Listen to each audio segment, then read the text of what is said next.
Today I'd like to continue our journey through the book of Deuteronomy.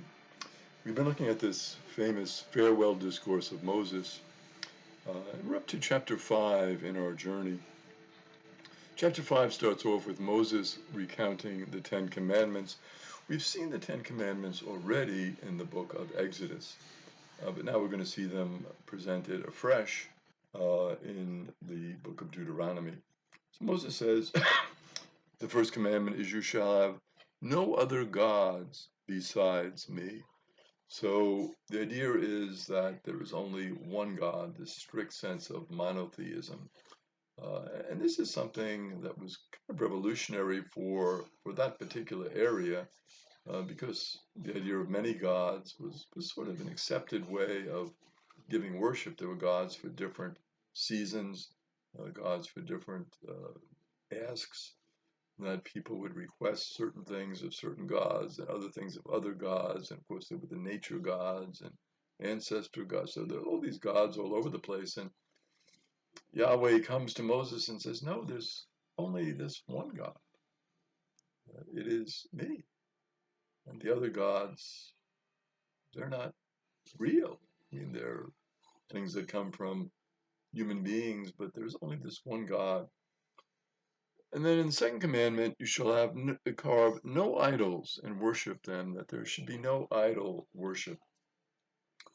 Very important, because archaeologists have looked in this area for different idols to Yahweh, and there are none.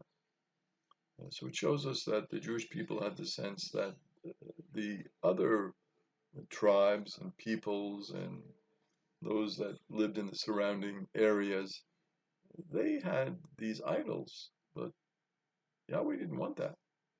Yahweh was different. Yahweh was transcendent. Yahweh was beyond.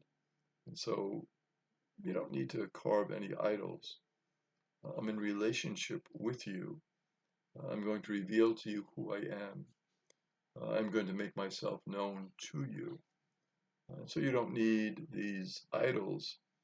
You just need to share the stories. You need to be aware of the revelation.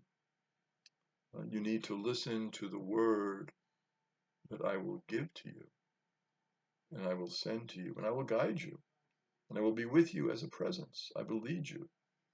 So you don't need something that's made of wood or stone or metal. You just need to be in relationship. Third commandment was, you shall not take the name of the Lord your God in vain. This name is so special. You shouldn't just kind of throw it around willy-nilly. It's very precious, this name, because when we know the name, we know a lot about the person. And so God says, I am who am, Yahweh. We get to know the nature of God. We get to know more about God, and God reveals who God is in many incidences, in many encounters with Moses, with the people, through the prophets. So we don't need to take this name and just kind of throw it around in vain. This name is too special. And so when we utter the name of God, we utter that name with reverence. We hear that the fear of the Lord is the beginning of all wisdom. And the idea that the fear of the Lord is the sense of reverence for God, reverence for God's name, reverence for the things of God, reverence for the people of God, reverence for what God has shared with the people. So we don't take God's name in vain. The fourth commandment was to keep holy the Sabbath day. And this applies to all in your household, even your male and female slaves. You should always remember that you were once slaves. So this idea of keeping holy the Sabbath, don't take advantage of the slaves on the Sabbath and make them work harder and make them violate this important law, this important commandment. Extend this idea of relaxation, this idea of taking time to pause, not to do any work. Extend it not only to yourselves and your families, but even to your slaves. So again, this respect for God, respect for all the people of God, And to remember that the people themselves, they were once slaves. So they should remember that, treat slaves with respect. The fifth commandment was to honor your mother and father, that important idea of honoring the parents, extremely important. Then the sixth commandment, you shall not kill, this respect for all of life. The seventh, you shall not commit adultery. The eighth, you should not steal. The ninth, you shall not bear dishonest witness against your neighbor. And the 10th, you shall not covet your neighbor's wife or anything that belongs to your neighbor. So this is the way they are outlined in the book of Deuteronomy. We see slightly different versions of these commandments. The essential commandments, of course, are the same. They can be numbered differently, ordered slightly differently, but this is how it is presented in chapter 5 of Deuteronomy. When we look back at the commandments, what do we think? We think, well, God is giving us certain very important guidelines.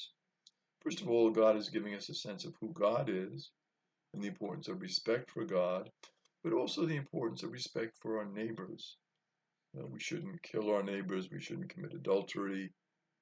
We should respect our neighbors' wives and properties. We shouldn't steal. We shouldn't bear false witness. All of these are signs of our love and respect and kindness towards our neighbor.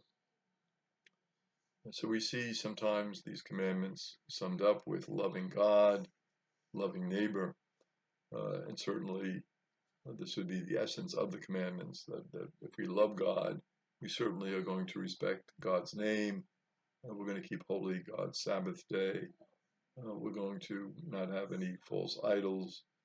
And we're going to just worship the true God.